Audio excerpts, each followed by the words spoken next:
안녕하세요. 2024년 2회 고등학교 졸업과정 기출문제 국어 풀이를 담당하는 김아람입니다.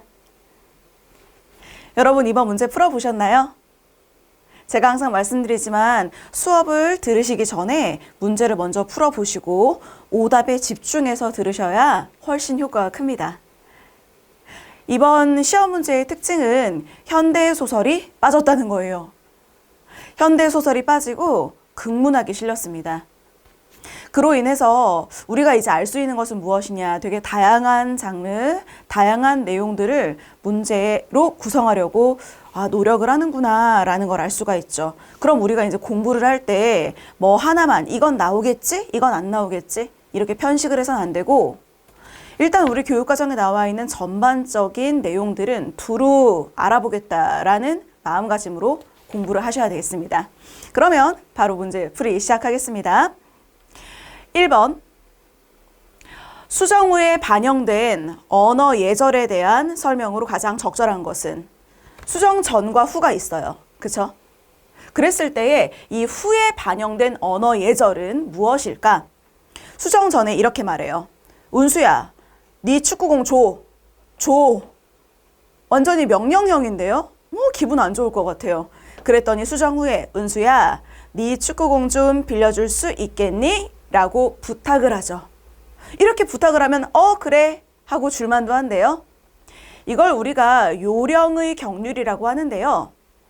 이 말을 할 때 듣는 상대방의 그 심적인 부담을 낮추어서 덜어주면서 말한다는 걸 알 수가 있죠. 듣는 사람의 그 부담, 심적인 부담감을 확 줄여주는 이렇게 부탁하는 말하기로 말하고 있잖아요. 그러니까 정답 몇 번이다?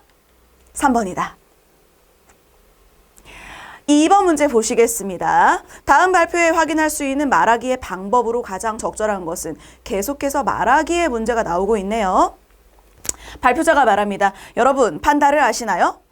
대답을 들은 후에 판다를 아시나요? 물었어요. 대답을 들은 후 역시 이 자리에도 판다를 아시는 분들이 많군요. 오늘은 알고 보면 부지런한 동물인 판다에 관해 발표하려고 합니다. 라고 말하고 있어요. 그러면 우리가 어떤 말하기 방법을 쓰고 있다는 걸 알 수 있나요? 근거 자료 신뢰 어울리지 않아요.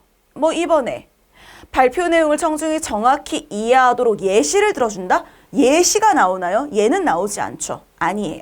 3번에 발표의 중심 화제를 청중이 알고 있는지 확인하고 있다. 판다를 아시나요? 라고 판다라는 중심 화제를 알고 있는지 확인하는 질문하고 있어요. 정답은 3번입니다. 이해되시죠?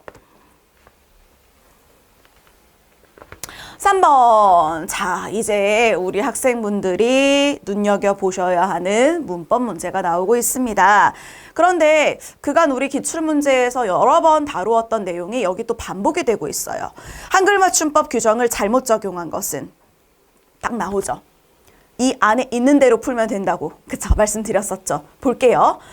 5항, 한 단어 안에 뚜렷한 까닭이 없이 나는 된소리는 다음 음절의 첫 소리를 된소리로 적는다. 이게 뚜렷한 까닭이 없이 된소리로 발음이 되면 된소리로 쓰면 된다는 거예요. 다만, 제가 몇 번이나 반복드렸어요. 다만이라고 나오면 여기에서 집중하셔야 된다. 왜? 여기서 문제 많이 나온다. 다만, 기역, 비읍, 받침 뒤에 나는 된소리는 기역, 비읍, 받침 뒤에 나는 된소리는 같은 음절이나 비슷한 음절이 겹쳐나는 경우가 아니면 된소리로 적지 않는다. 아무리 된소리로 발음이 되더라도 똑같은 음절이나 굉장히 비슷한 음절이 둘이서 비슷한 음절이 겹쳐나는 경우가 아니라면 된소리로 적지 않는다는 거예요. 발음은 된소리로 해도 된소리로 적진 않는다는 거죠. 그렇다면 담뿍 여기서 뚜렷한 까닭 없이 나는 된소리는 그냥 된소리로 쓰면 되는 거 맞아요. 자, 2번에 법석.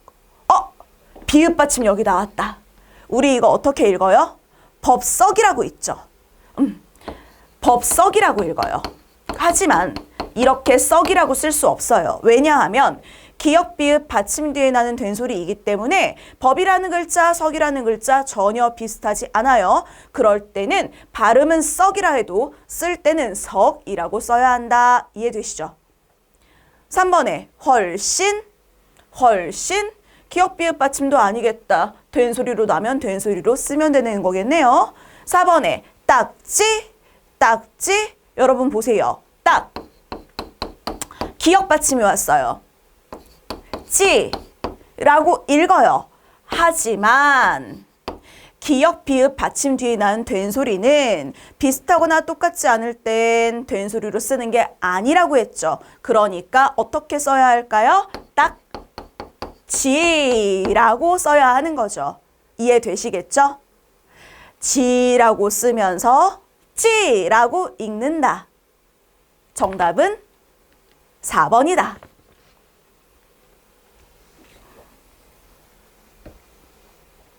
4번은 다음 피동 표현에 사용되지 않는 것은 어머 그러면서 피동 표현에 대해서 설명을 안 해주네요. 그렇다면 우리가 시험을 볼 땐 피동과 사동이 무엇인지 명확하게 딱 정리가 된 상태에서 봐야 된다는 뜻이에요. 그쵸? 자, 일단 읽어볼까요? 피동 표현은 일부 능동사의 어간에다가 피동의 전미사 이희리기를 붙여서 만들 수 있다. 그렇다면 피동이란 무엇인지 한번 쓰고 가볼까요? 피동이란 주어가 어떤 힘을 외부로부터 당하는 것을 의미하죠. 내가 하는 게 아니에요. 내가 일부러 하는 게 아니고 당하는 거예요. 그걸 피동이라고 말합니다. 그리고 참고로 하나 더. 사동은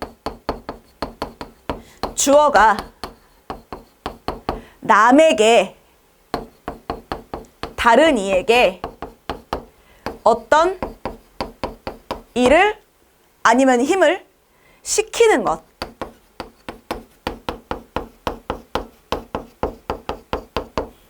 어떤 힘을 시키고 어떤 일을 시키는 것을 말한다는 거죠. 가하는 것. 시키고 가하는 걸 사동이라 해요. 피동과 사동을 같이 묶어가지고 알아두시는 게 아무래도 편합니다. 그럼 이리 봤을 때 1번부터 4번까지 지금 줄 쳐진 단어들을 기준으로 볼게요. 자, 덮였다라는 단어는 보세요. 덮이었다의 줄임말이에요. 들판이 눈으로 덮이었다. 덮였다. 그러면 들판은 눈에게 어떻게 된 거예요? 덮임을 당한 거죠. 덮임을 당한 거죠. 당한 것이다 라는 걸 안다면 여기 자, 이라는 피동 전미사를 통해서 피동 표현을 만들었구나 라는 걸 알 수 있어요. 그리고 2번, 눈가에 눈물이 맺혔다. 자, 이것도 맺히었다. 맺히었다. 줄여서 맺혔다. 그죠? 그러면 눈가에 눈물이 맺힘을 당했다는 거예요. 그죠? 눈가에 눈물이 맺힘을 당했다. 여기 히에다가 또 동그라미. 히. 피동전미사 히 쓰인 거죠. 전부 다 피동의 전미사를 통해서 피동 표현을 쓰고 있어요. 그런데 3번 보실게요. 오빠가, 자, 주어가 이제 오빠예요. 구슬을 굴렸다. 굴리었다. 그러면 자 보세요. 오빠가 구슬을 굴림을 당한 거예요? 아니잖아요. 그죠? 오빠가 구슬을 어떻게 했어요? 굴리게 만든 거죠. 굴리게 시킨 거죠. 이해되세요? 여기에서는 리라는 사동의 전미사를 통해서 사동 표현을 만든 것입니다. 그러니 정답은 3번이고 4번에 과일이 그릇에 담겼다. 이것도 담기었다의 줄임말이에요. 과일이란 주어가 그릇에 담김을 당했다는 거죠. 그러니 기라는 피동 전미사를 통해서 피동형을 표현했습니다. 이해되시겠죠? 자, 여기서 조금 더 쉽게 피동 표현은 당한다라는 걸 기억하시면 됩니다. 당하는 것이라고 기억하세요. 그럼 5번 나왔어요. 중세국어 문제가 한 문제는 이렇게 꼭 출제가 되고 있는데 이번에는 소확언해가 나왔네요. 그러면 기어부터 리을에 나타난 중세국어 특징으로 적절하지 않은 것이 무엇일까? 보겠습니다. 공자이, 공제라고 읽었어요. 자, 기억, 주격조사 이가 쓰였다. 여기 쓰였어요. 보시면요. 공자이. 해석하면 공자가, 우리는 가라고 하겠지만, 그쵸? 우리는 가, 높여서 깨서 이렇게 말하겠지만 이때는 이를 주격조사로 썼구나. 증자다려 일러 가라샤대, 증자에게 일러 말씀하시길. 몸이며 얼굴이며, 자, 몸이며 형체며 얼굴이며 형체며. 여기 보세요. 니은에서 이어적기로 표기됐다라고 딱 나와 있어요. 이어적기로 표기됐다. 여러분, 이어적기가 무엇일까요? 발음이 나는 대로 쓰는 것이죠. 그래서 뒷말이 모음으로 시작할 때 앞말에 있는 받침을 우리가 올려서 읽잖아요. 그냥 그대로 써버리는 거예요. 예를 들면 지금 얼굴이며라고 이렇게 적혀 있네요. 자, 여러분 읽어보세요. 얼굴이며 얼굴이며 얼굴이며 얼굴이며. 우리가 어떻게 읽지요? 이렇게 모음으로 시작하는 글자 앞에 있는 받침을 올려서 읽어주죠. 이렇게요. 얼굴이며 이렇게 읽어주시죠. 이렇게 쓰는 걸 이어적기라고 하는 겁니다. 그러면 지금 저 니은은 이어적기가 아니죠. 이건 뭘까요? 끊어적기입니다. 그래서 소확언해에서는 끊어적기가 등장했구나라는 걸 확인할 수 있다라는 거 아주 중요합니다. 그러니 정답은 2번이고 계속 해볼까요? 해석을. 머리털이며 살은, 머리카락과 살은, 살갗은 부목기 받자온 것이라, 부목께 받은 것이라. 여러분 참고로 또 말씀드릴게요. 여기 것이라라고 있잖아요. 이거 요즘 사람들이 쓰면 어떻게 쓸까요? 것이라라고 쓰실 거죠? 뭐뭐하는 것이다, 뭐뭐하는 것이다 이렇게 쓰실 거잖아요. 이걸 발음하면 것이라라고 읽히죠. 이렇게 모음, 앞에 있는 받침 올려서 읽는 대로 쓴 거죠. 저걸 바로 이어적기라고 하는 겁니다. 이어적기는 여기 쓰인 거예요. 그쵸? 그럼 소확언해에서는 끊어적기가 등장했고 이어적기를 중심으로 썼다라는 걸 기억하셔야 돼요. 자, 여기서 말합니다. 우리의 몸, 형체, 머리카락, 살갗 모두 부모님께 받은 거다. 그렇죠. 감히 헐워 샹에 오디 아니호미, 감히 헐게하여 상하게 하지 아니함이 효도의 비르소미요, 효도의 시작이요. 몸을 디귿 방점으로 성조를 나타냈다. 그렇죠? 여러분, 방점이 무엇일까요?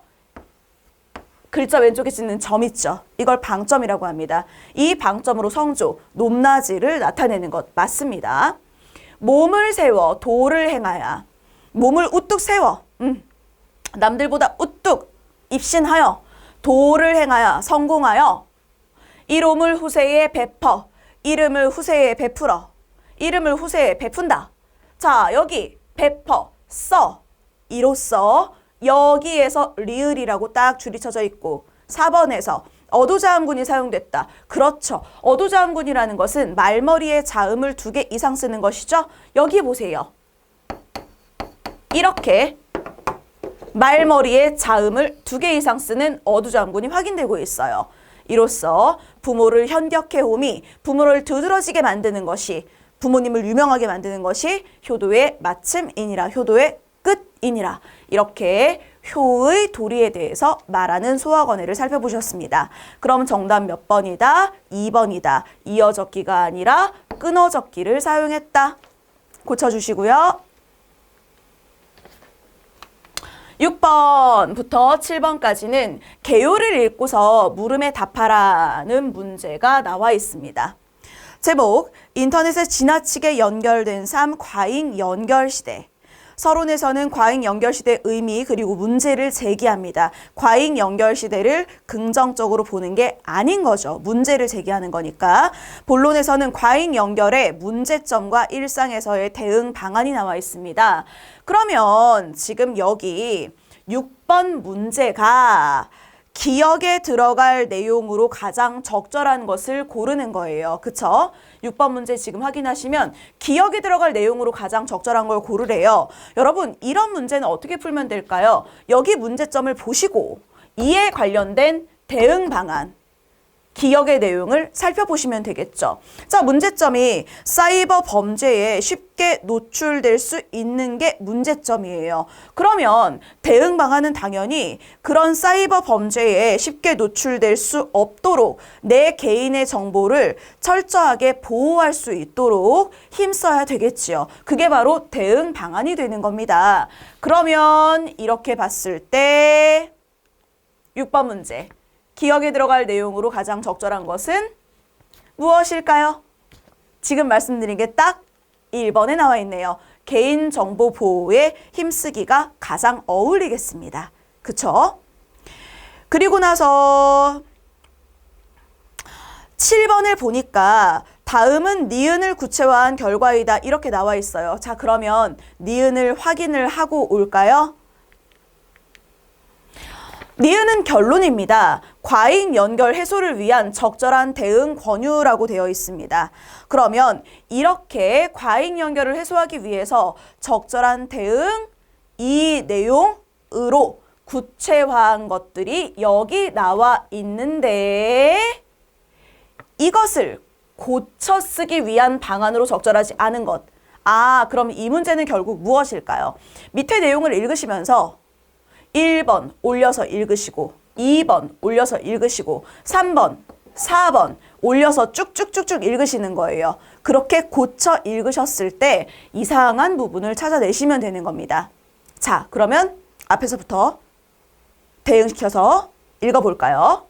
인터넷 과잉 연결 시대에 살아가는 우리는 범죄 노출과 소통 부재 등의 문제에 직면해 있다. 이렇게 많은 문제점이 있음에도 모든 연결과 자 지우고 요거 그대로 집어넣어요. 연결이 끊는 것은 어렵다. 자, 여러분. 모든 연결이 끊는 것은 어렵다? 너무 이상한데요? 연결 끊는 것은 어렵다. 여기 뭐가 들어가야 되겠어요? 땡땡을 끊다. 무엇을 끊다. 연결을 끊다. 연결을 끊는 것은 어렵다. 에이, 연결을이 들어가야죠. 답은 1번이네요. 그리고 나서 자, B에서 2번에서 뭐라 그랬어요? 중심 내용과 어울리지 않으니까 삭제한다 그랬죠. 운동 능력은 연습량에 비례해 향상된다.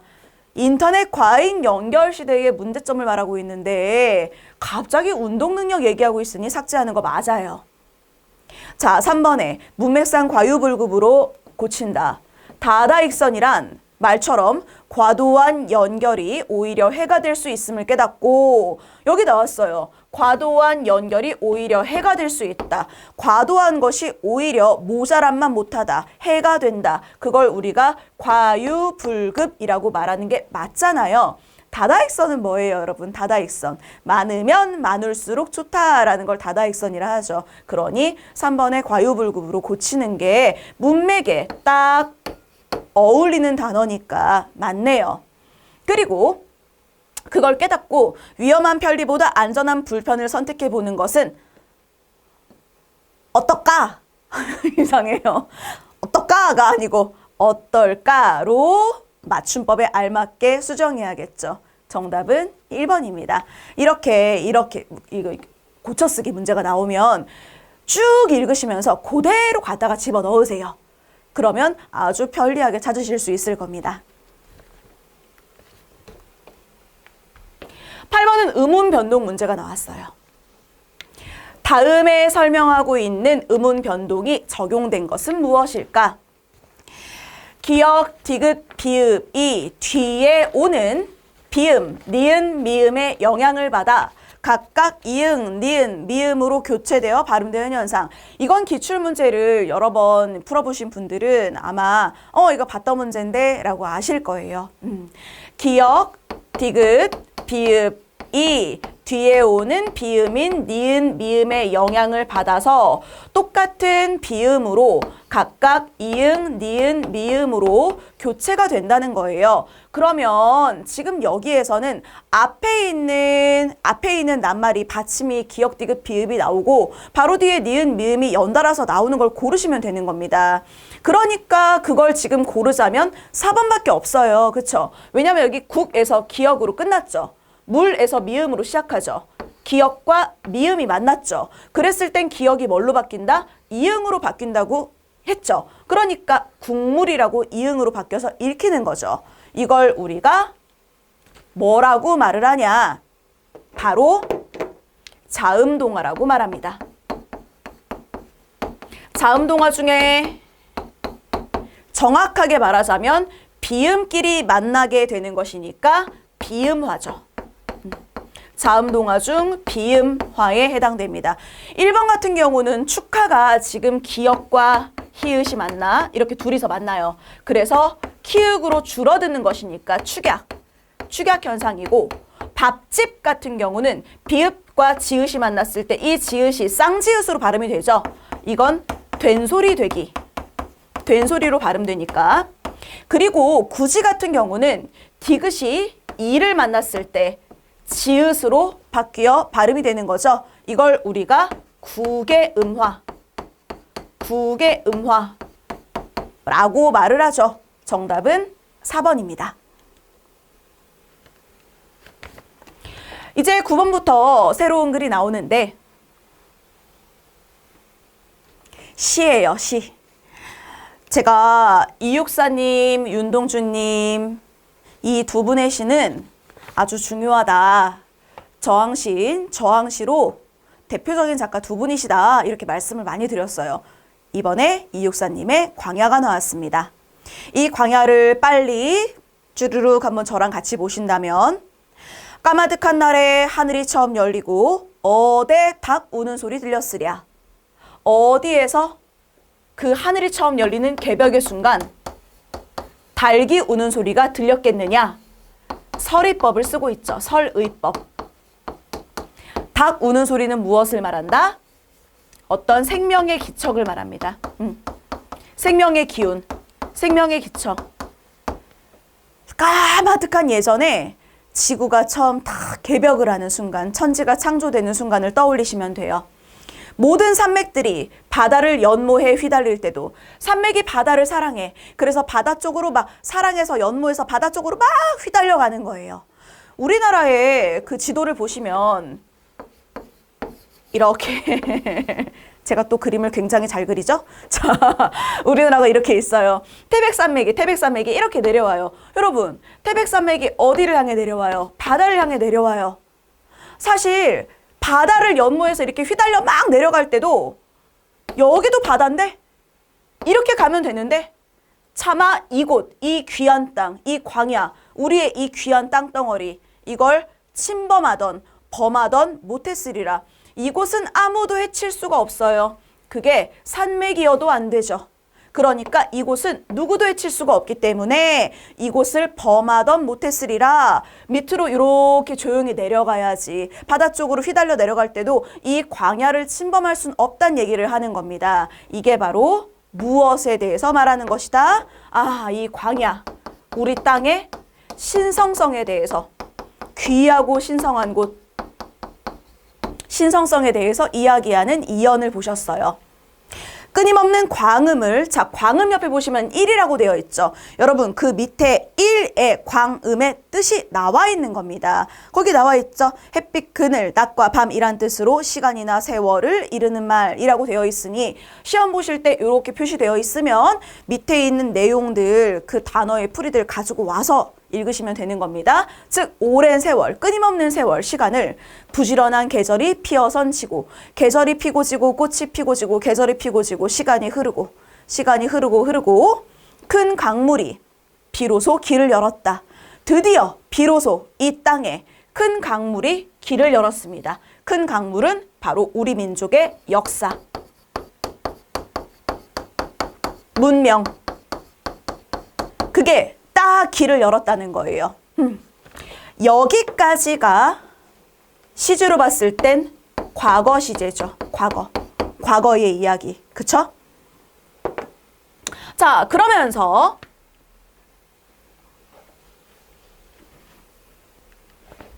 지금 눈날이고, 자, 지금 이 땅에 눈이 내리고 있대요.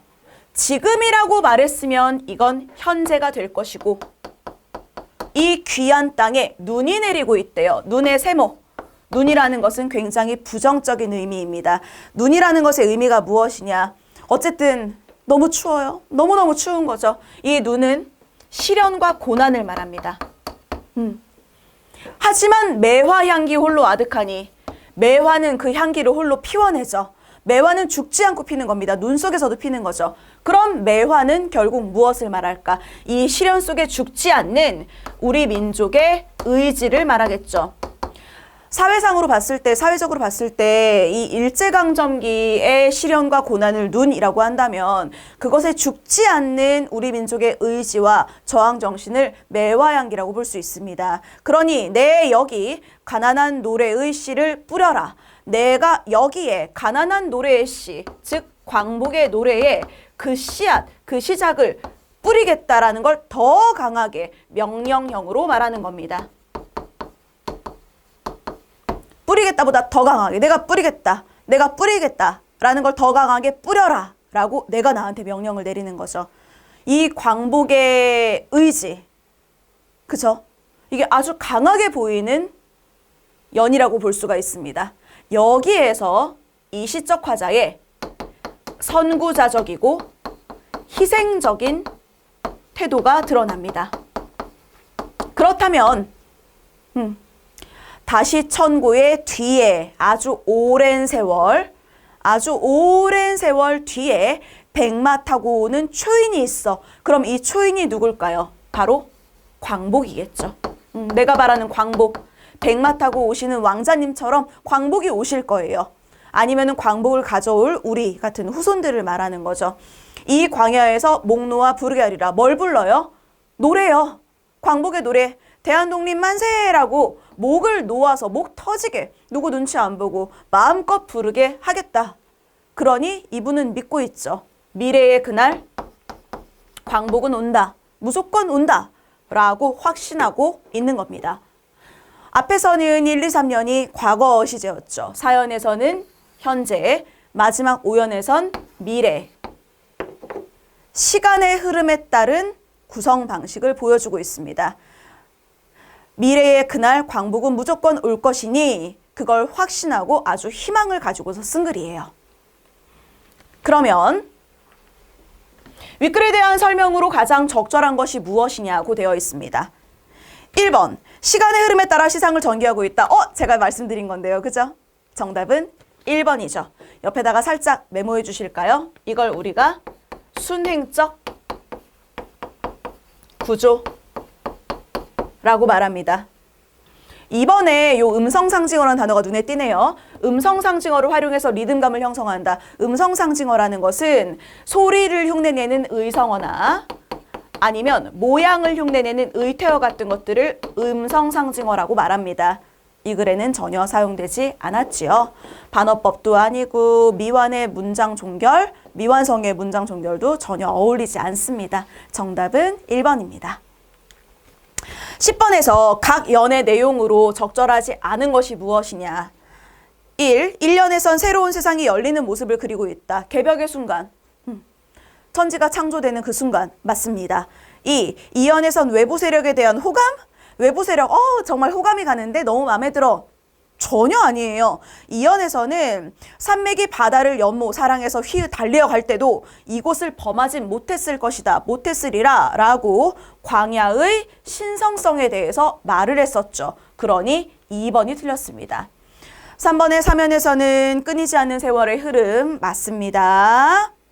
그리고 마지막에 4번의 오연에서는 미래에 출현할 존재를 제시한다. 그게 누군가요? 바로 백마 타고 오는 초인이겠죠. 정답은 2번입니다. 11번 A에서 알 수 있는 화자의 태도로 가장 적절한 것은 A를 저랑 보셨습니다. 지금 눈날이고 매와 향기가 홀로 아득하니 내 여기 가난한 노래의 씨를 뿌려라. 뿌리겠다 라고 말하고 있죠.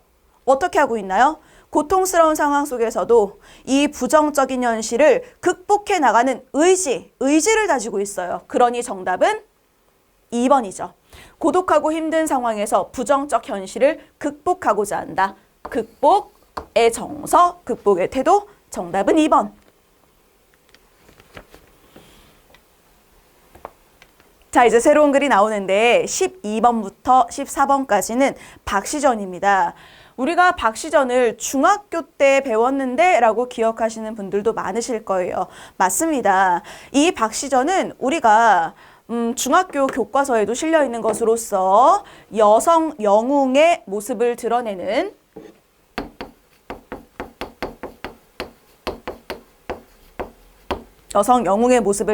소설이죠. 고전이기 때문에 3인칭 전지적 작가 시점 3인칭 전지적 작가 시점을 유지합니다. 자, 그러면 이 박씨 주인공이 어떤 면모를 드러낼지 저와 함께 보시겠습니다. 박씨가 구슬바를 들이우고 부채를 쥐고 불을 붙이니 자 부채를 다 붙였어요. 불길이 오랑캐의 진영을 덮쳐. 아, 오랑캐와의 싸움을 말하는 것이구나. 여기 청나라, 그쵸? 오랑캐와 싸움을 지금 우리 여기서 볼 수 있죠. 오랑캐 진영을 덮쳐요. 이렇게 부채를 붙였더니 오랑캐의 진영을 확 덮쳤대요. 너무 비현실적인데요? 그쵸? 현실적이지가 않죠.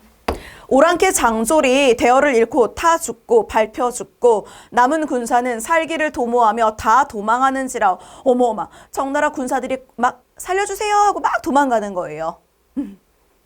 이 글은 병자호란, 실제 있었던 그 병자호란 청과의 전쟁을 바탕으로 우리에게 보여주면서 되게 비현실적인 내용으로 이끌어가고 있습니다. 용골대가 할 수 없어. 이미 화친을 받았으니 큰 공을 세웠거늘 부질없이 조그만 계집을 시험하다가 공연히 내 장졸들만 다 죽였으니 어찌 분하고 한스럽지 않으리요. 그럼 조그만 계집 하나 시험하다가 라고 말하고 있죠. 조그만 계집이 누구예요? 박씨겠죠. 그렇죠. 적의 관계에 있는 박씨를 말하는 겁니다. 하고 회군, 군사를 다시 돌려서 나설제 우리 왕대비와 세자, 대군이며 장안, 미색을 다 데리고 가는지라. 네, 맞네요. 병자호란의 그때의 이야기들이 이렇게 어느 정도 반영이 돼가지고 정말 쓰여져 있어요. 그죠? 박씨가 몸종인 개화를 시켜 외치기를 박씨는요 전면에 딱 나서지 않고 일단 개화, 그 종을 시켜가지고 대신 말을 전합니다. 무지한 오랑캐야, 너희 왕놈이 무식하여 은혜지국을 침범했거니와 은혜지국 밑에 보세요. 은혜, 혜택을 베푼 나라. 그게 어디예요? 우리 조선을 말하는 것이겠죠. 우리나라를 침범했거니와 그런 악을 저질렀다는 거예요. 우리 왕대비는 모셔가지 못하리라. 만일 그런 뜻을 두면 왕대비 모셔가려고 하면 너희들은 본국, 니네 나라 청나라에 돌아가지 못하리라. 박씨가 또 개화를 시켜 외치기를 너희가 일량 계속 그리하려거든 내 제주를 한번 구경해라. 내 제주 한번 구경해 볼래? 라고 하더니 이윽고 공중으로 두 줄기 무지개가 일어나며 모진 비가 천지를 뒤덮게 오고 움풍 바람이 일어나고 흰눈 백설이 날리고 얼음이 얼어 오랑캐 군중 그 말발이 땅에 딱 붙어서 한 걸음도 옮기지 못하는지라. 우와, 비현실적이다. 그죠? 현실적으로 맞지가 않고 그리고 전기성. 무슨 막 요술과 도술을 막 부리고 지금 막 난리가 났어요. 그제야 오랑캐 장수들이 황검 너무 놀란 거예요. 저 사람의 지금 능력이 사람의 능력이 아니잖아요. 그래서 아무리 생각해도 아무리 이렇게 생각을 해봐도 모두 함몰할지라 다 죽을 것 같은 거예요. 마지못해 오랑캐 장수들이 투구를 벗고 항복하는 거죠. 창을 버려. 피화당 박씨가 거처하는 그 피화당 앞에 나아가 무릎을 탁 꿇어 애원하기를 오늘날 이미 화친을 받았으니 당신 나라와 우리나라가 화친하기로 화친 언약 약속을 받았으니 왕대비는 아니 모셔갈 것이니 왕대비 두고 안 모셔가겠습니다. 그러니 박씨 부인 덕택에 살려주옵소서 제발 살려주십시오. 막 빌고 있어요. 빌었더니 하고 여러 가지로 사정을 말해 애걸하거늘 박씨가 그 주렴 그 발 있죠. 문 딱 열었을 때 그 방 안에 있는 여자가 바로 보이지 않도록 예전에는 이렇게 주렴을 싹 쳐놨단 말이에요. 그 주렴 발 안에서 꾸짖기를 뭐라고 하느냐. 너희들을 씨 없이 죽일 것이로 니네 원래 다 죽일 건데 천시 하늘의 때를 생각하고 용서하거니와 너희 놈이 본디 간사하여 넘치는 죄를 지었으나 너희는 죄를 너무 크게 지었어. 근데 이번은 아는 일이 있어. 정말 비현실적인 사람이 많네요. 비현실적 능력을 가지고 있어요. 천기, 하늘의 뜻을 알고 있는 거예요. 그러니까 살려보내나니 조심하여 들어가며 우리 세자와 대군을 부디 태평히 모셔가라. 세자와 대군은 지금 어떻게 하는 거예요? 저 청나라 군사들이 데려가는 거예요. 모셔가는 거예요. 그러면서 태평히 모셔가라. 만일 그렇지 아니하면 힘들게 만든다면 내 오랑캐를 씨도 없이 멸하리라. 내가 니네를 다 가만두지 않겠다 라고 말하는데 내가 누구예요? 주렴 안에 말하고 있는 박씨잖아요. 그죠? 이렇게 박씨 부인의 비현실적이고 대단한 그런 신이한 능력을 확인할 수 있는 글이었습니다. 여러분, 이 글은 왜 쓰였을까요? 생각해 보면 그 병자호란의 치욕, 정말 우리 치욕의 역사잖아요. 그 치욕을 이 문학으로라도 씻어내고자 그런 의도에 의해서 만들어졌을 가능성이 큽니다. 그렇다면 12번 윗글에 대한 설명으로 가장 적절한 것은 1인칭 주인공 시점이 아니고 3인칭 전지적 작가 시점이죠. 속담은 쓰이지 않았습니다. 그리고 인간을 구하는 동물은 나타나지 않죠. 4번에 초월적 능력을 발휘하는 인물 박씨가 등장합니다. 그러니까 정답은 4번이다. 13번 기역부터 리을 중 가리키는 대상이 나머지와 다른 것은 여러분 기역 보세요. 조그만 계집 박씨. 니은 보세요. 니은에서 왕대비라고 딱 나왔네요. 그죠? 왕대비, 대왕대비. 그리고 디귿 보세요. 박부인, 박씨. 리을 보세요. 내 오랑캐를 씨도 없이 멸할 것이다. 네, 누구예요? 박씨. 그러면 나머지는 전부 박씨 부인이지만 2번은 우리의 왕대비를 말하는 것이죠. 그러니까 정답은 2번입니다. 14번의 윗글에서 알 수 있는 내용으로 적절하지 않은 것은 1. 박씨는 오랑캐 용맹함을 두려워하고 있다. 전혀 아닌데요? 혼쭐을 내고 있잖아요. 전혀 두려워하지 않죠. 그러니까 정답은 1번입니다. 2번에 박씨는 오랑캐가 큰 죄를 지었다고 말하고 있죠. 너희 놈이 넘치는 죄를 지었다라고 말했으니 3번에 박씨는 개화, 몸종인 개화를 통해서 자신의 의사를 전달하는 거 맞습니다. 개화를 시켜서 외치기를 이라고 계속 나오죠. 4번에 박씨는 오랑캐에게 세자와 대군을 잘 모셔가라고 말하죠. 네, 맞습니다. 마지막 부분에 세자대군을 부디 태평히 모셔가라 라고 말하고 있으니까 정답은 1번이 확실하다. 되셨나요? 15번에 15, 16번에 지금 작자미상의 글이 나오고 있는데 지금 딱 보니까 이게 시조예요. 근데 무슨 시조일까요? 바로 사설시조입니다. 사설시조는 조선 후기 평민들이 창작을 했죠. 그래서 내용이 상당히 잡다하고 일상적입니다. 지금 보시면 초장, 그리고 이 두 줄이 중장, 마지막 줄 종장, 이렇게 3장으로 이루어져 있죠. 종장의 첫 음보 못 쳐라. 3음절.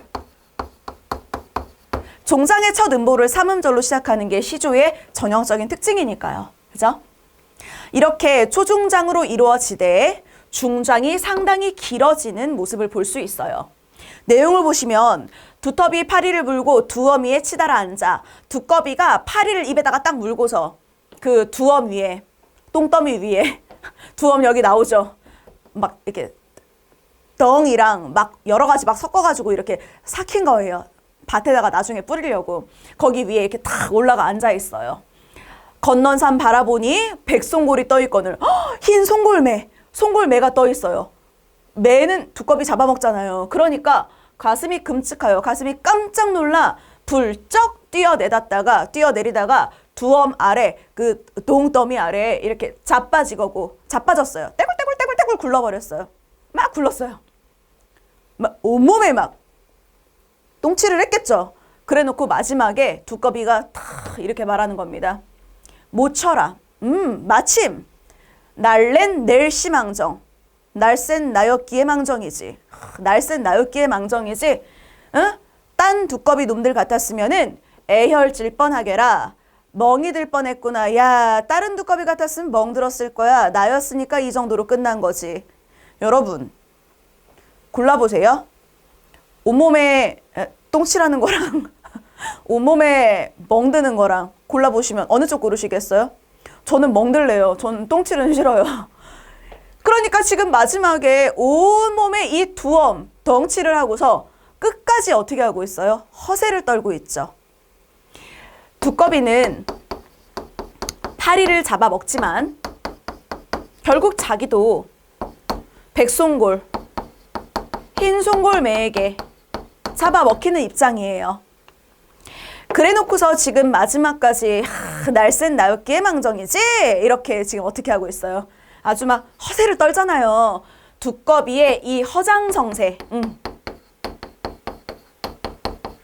허세를 비판하고 풍자하는 글입니다. 동물을 통해서 사람의 모습을 비유하려고 하는 글이잖아요. 이게 뭐 진짜 두꺼비 얘기를 하는 건 아니겠죠. 이 파리가 아무 힘도 없는 평민들이라면 두꺼비에게 잡아먹히는 평민들이라면 두꺼비는 그 지방의 조그마한 힘을 가지고 있는 지방의 관리, 지방의 양반층, 지방의 관리들이나 아니면 양반들이라고 볼 수가 있습니다. 그럼 백송골은 누굴까요? 지방의 관리가 무서워하는 백송골은 결국 중앙에 있는 관리들이겠죠. 중앙정부의 세력, 그쵸? 중앙에 있는 관리예요. 이렇게 지방에 있는 양반 관리들의 모습을 비판하고 풍자하는 글이라고 볼 수가 있습니다. 참 옛날 글이요. 이렇게 평민들이 쓴 글은 해학적이고 재미가 있는 웃음이 묻어나는 글들이 참 많습니다. 그럼 이리 봤을 때 15번 윗글에 대한 설명으로 가장 적절한 것이 무엇일까? 아까 말씀드린 게 여기 그대로 나와 있어요. 바로 2번입니다. 중장이 다른 장에 비해서 길어지죠. 초장이나 종장보다 중장이 훨씬 긴 것을 눈으로 확인할 수 있었죠. 답은 2번이고 16번 윗글의 표현상의 특징에 대한 설명으로 가장 적절한 것은 무엇일까? 1번에 공감각적 심상, 두 가지 이상의 감각을 가지고 와서 한꺼번에 같이 표현하는 것 안 보이고 2번에 해학적, 웃음이 묻어나는 표현을 통해서 대상을 희화화하고 있다. 희화화가 무슨 뜻이죠? 우스꽝스럽게 만드는 겁니다. 그렇죠. 대상인 두꺼비를 희화화, 우스꽝스럽게 만드는 게 맞으니까 정답은 2번이다. 내용만 파악하면은 글이 문제는 어렵지 않게 풀 수 있는 문제들이 이렇게 출제가 되었습니다. 그러면 17부터 19번까지는 이제 새로운 글이 나와 있습니다. 이거 지금 딱 보세요, 여러분. 여기 신넘버 있잖아요. 그쵸? 신넘버. 바로 시나리오예요. 시나리오. 시나리오는 무엇과 무엇을 만드는 글일까요? 드라마와 영화의 대본이죠.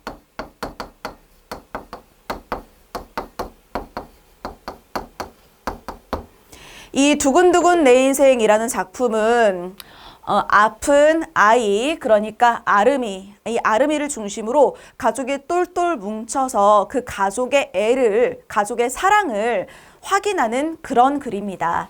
그러면 중요한 부분만 골라서 잡아볼게요. 실제 나이는 16인데 선천성 조로증으로 이 늙을 노자를 쓰고 이를 조자 쓴 거죠. 빨리 늙는 병이에요. 그래서 신체 나이는 이미 80살이 넘은 소년 아름이는 젊은 부모, 그러니 대수, 아버지 대수, 그리고 어머니 미라와 함께 살아가고 있다.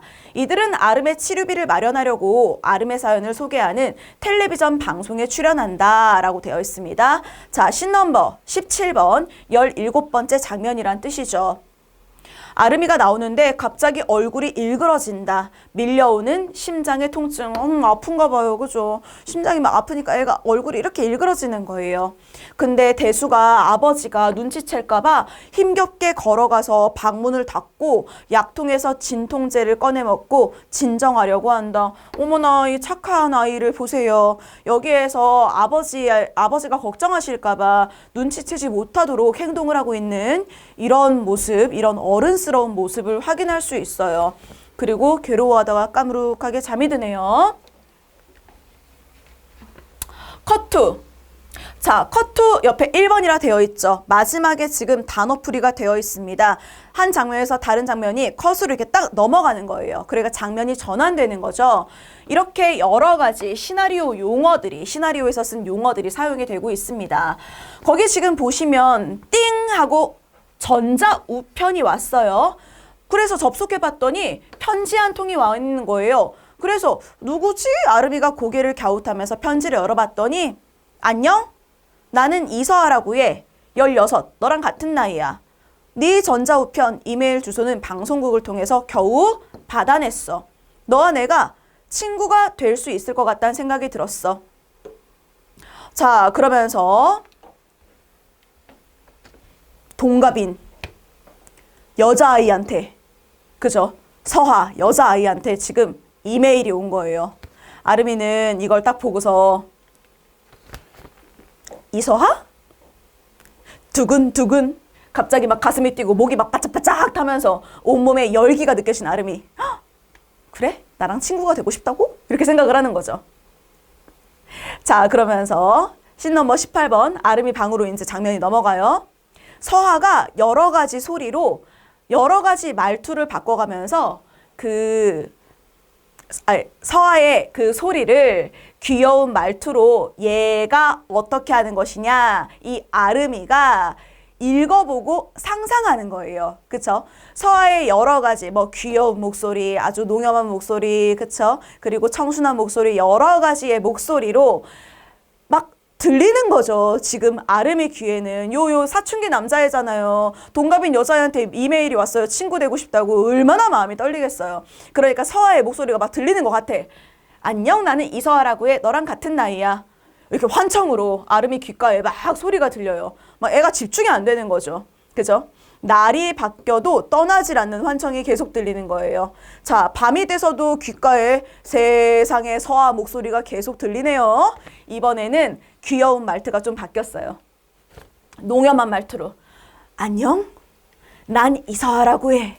너랑 같은 나이야. 이렇게도 들리고. 그리고 또 장면 바뀌더니 아름이가 계속해서 귓가에 서하 목소리가 막 들려. 이번엔 청순한 말투로. 안녕? 나는 이서아라고 해. 너랑 같은 나이야.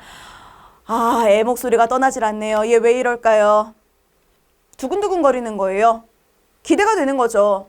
동갑인 여자아이가 친구가 되고 싶다 그래요. 솔직히 아름이로서는 이게 얼마나 반가운 이메일이겠어요. 그쵸? 자, 이런 감정의 흐름을 확인할 수 있는 시나리오였습니다. 그러면 17번. 윗글에 대한 설명으로 가장 적절한 것은 무엇일까? 무대 위에서 사건 전개되는 거 아니에요. 이거 시나리오니까 드라마랑 영화로, 그쵸? TV나 영화로 볼 수 있는 것이고, 장과 막을 구성 단위로 사용하는 것이 아니고 씬 넘버로 구성 단위를 사용하는 거죠. 씬 넘버로.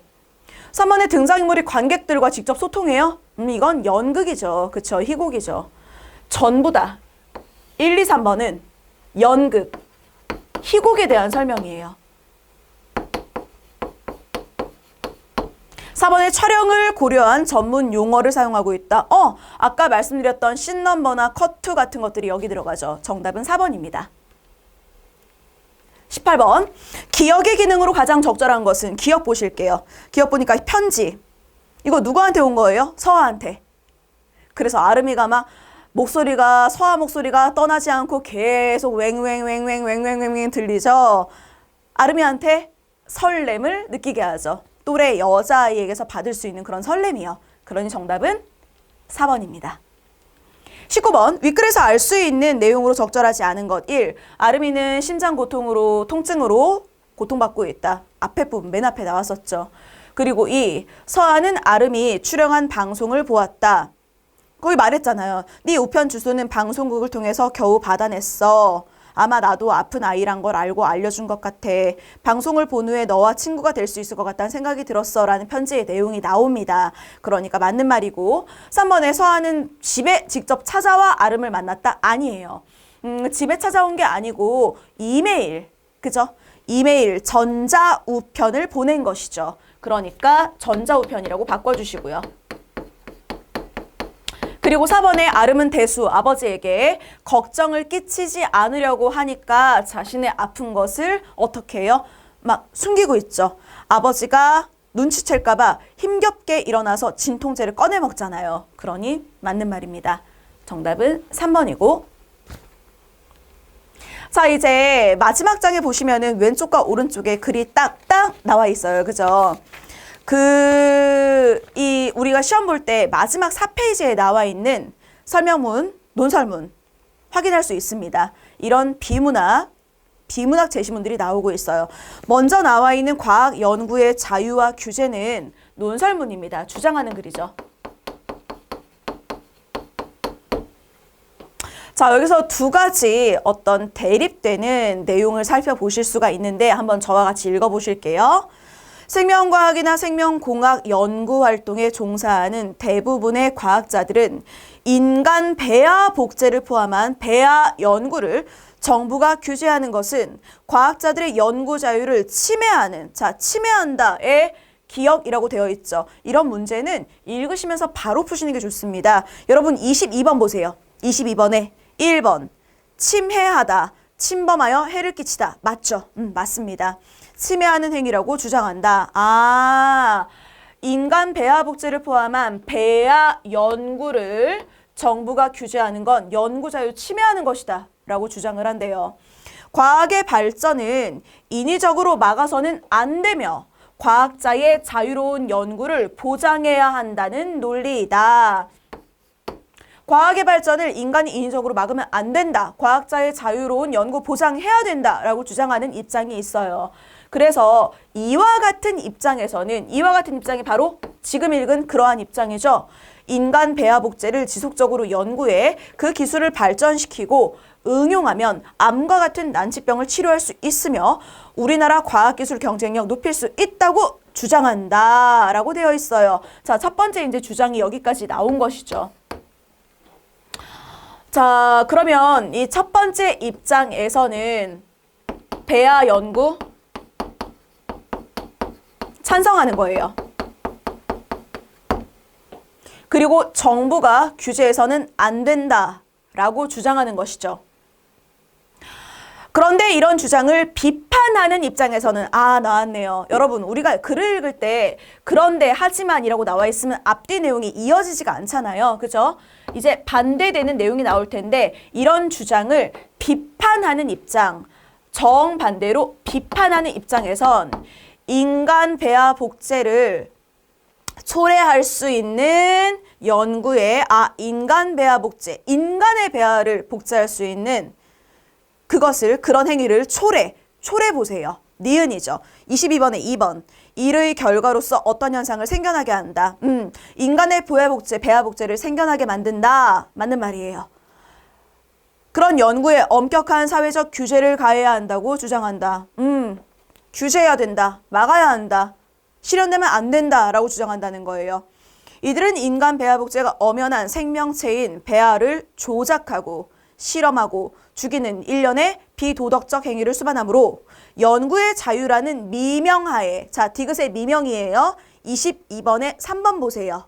22번에 3번. 그럴듯하게 내세운 명목이나 명칭, 미명, 그럴듯한 명목의 아래에 맞는 말이죠. 허용될 수 없는 일이라 본다. 아울러 이들은 만약 인간 배아 복제를 허용하게 된다면 이는 곧 인간 개체 복제, 즉 인간 복제로 나아가게 되는 길을 열어주게 될 것이므로 사전에 미리미리 강력하게 규제할 필요가 있다고 주장한다.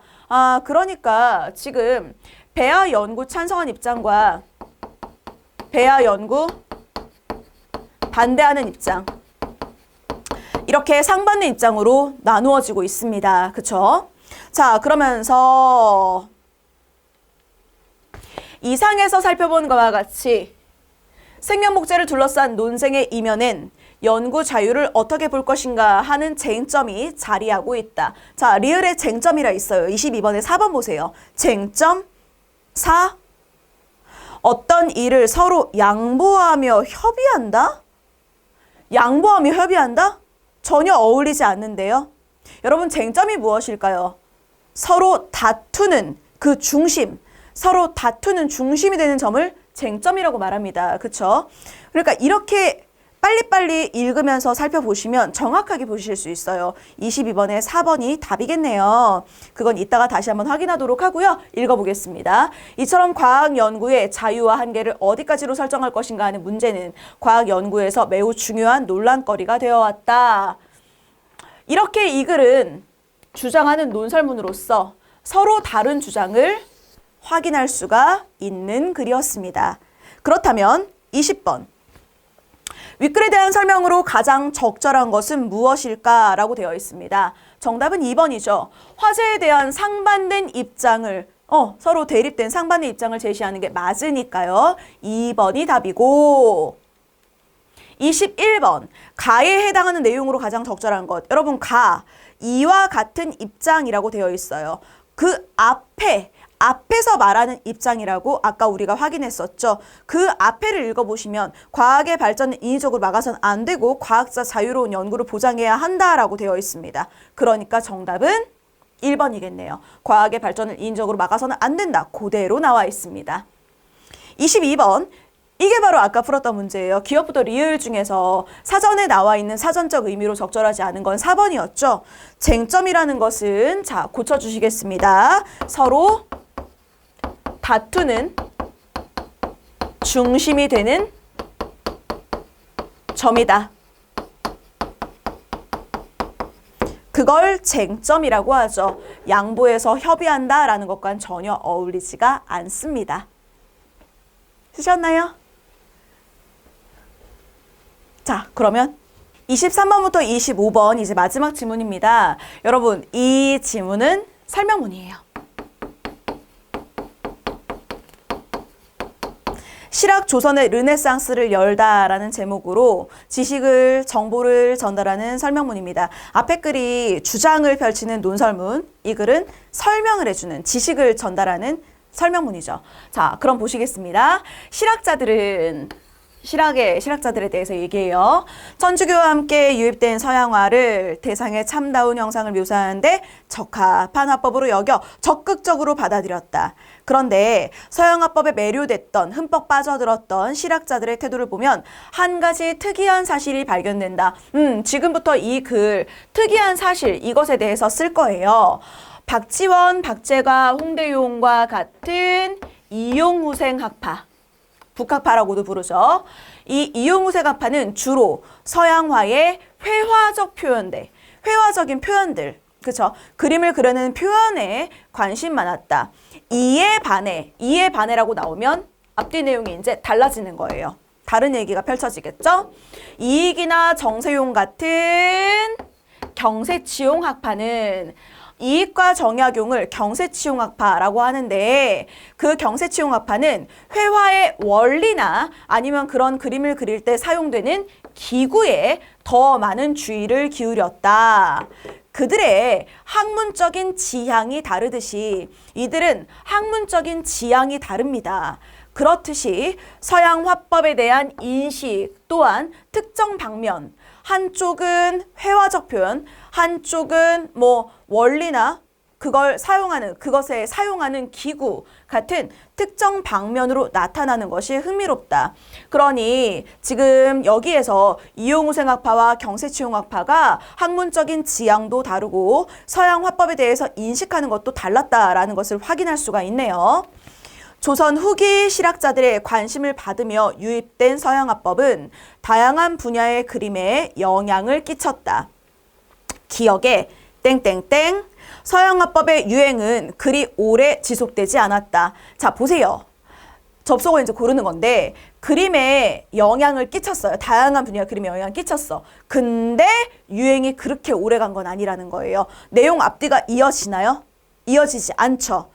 이랬을 때 여기에 무엇이 들어가느냐? 이것을 잘라주고 서로 반대되는, 그쵸? 잘라주고 서로 반대되는 이어지지가 않으니까 그에 합당한 접속어가 들어가야겠죠.